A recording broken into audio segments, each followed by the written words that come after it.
है आज का जो प्रमुख विषय है अपना ज्योतिष शास्त्र संबंधित विषय है। ज्योतिष फलित का अध्ययन कर रहे हैं हम कि आज हम ज्ञात करेंगे कि जन्म पत्रिका में केंद्र भाव कौन कौन से होते हैं, अपोकलिंग भाव कौन कौन से होते हैं और पनफर भाव कौन कौन से होते हैं। क्योंकि अपने को जन्म पत्रिका में ये स्थिति ज्ञात होनी चाहिए।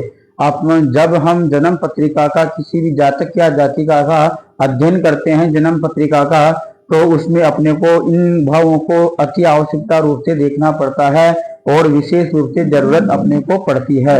तो सर्वप्रथम अपना जो है आज हम ज्ञात करेंगे कि केंद्र भाव 1, 4, 7, 10 ये केंद्र भाव है जन्म पत्रिका में।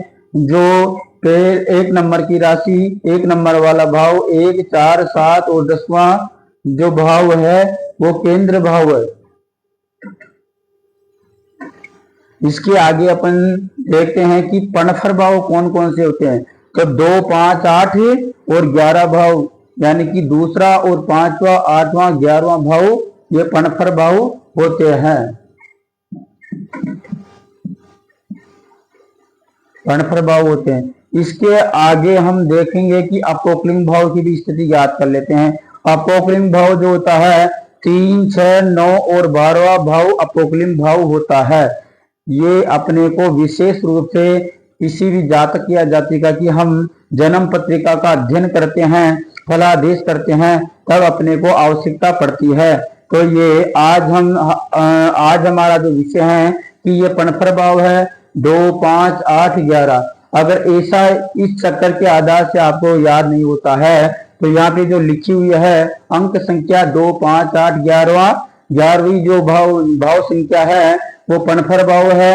अपोकलिंग 3, 6, 9, 12 लिखा हुआ है और केंद्र भाव आपके केंद्र भाव 1, 4, 7, 10 लिखा हुआ है। तो आप इस तरीके से भी याद कर सकते हो। और ये आपके सम्मुख ये तीनों ही है, केंद्र, पनफर और अपोकलिंग भाव। तीनों भाव की स्थितियां अपने को याद करना पड़ता है। केंद्र भाव का प्रमुख विषय यह है कि केंद्र भाव शुभता को बताता है और ये भी जो भाव है सब भाव अपने अपने आधार से अपने अपने भावों की स्थिति को ध्यान में रखते हुए इनको भी बताना पड़ता है।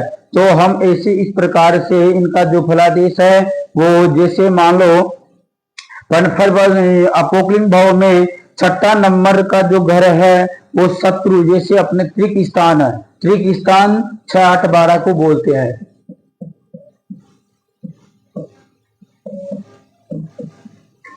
6, 8, 12 को त्रिक स्थान बोलते हैं। तो ये 6ठा, 8वां और ये 12वां, तो ये जन्म पत्रिका में त्रिक स्थान हो जाते हैं।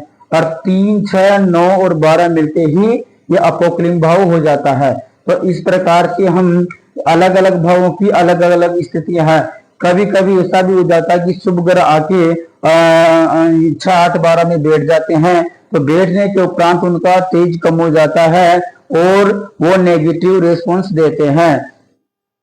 इसके आगे हम पाप ग्रह और सौम्य ग्रह, क्रूर ग्रह ये आगे ज्ञात करेंगे। अस्त और उदय किस प्रकार से ग्रह होते हैं ये भी हम ज्ञात करेंगे। इसके अलावा और हम ये स्थिति भी चेक करेंगे कि ग्रहों की कौन सा ग्रह सबसे अधिक फल देने वाला है, कौन सा ग्रह कम फल देने वाला है, ये स्थिति भी हम ज्ञात करेंगे। ज्योतिष शास्त्र के अनुसार जो देखा गया है तो अपने प्रमुख इसमें सूत्र चलते हैं। अपने को सूत्र याद करना पड़ता है। हम प्रत्येक स्थितियां जन्म पत्रिका के आधार से याद करेंगे और सूत्रों को भी याद करेंगे, समझेंगे, तो तभी ही हमारे पास हमारे दिमाग में समझ में आएगी कि हम किस प्रकार से ज्योतिष शास्त्र में जन्म कुंडली का अध्ययन करते हैं।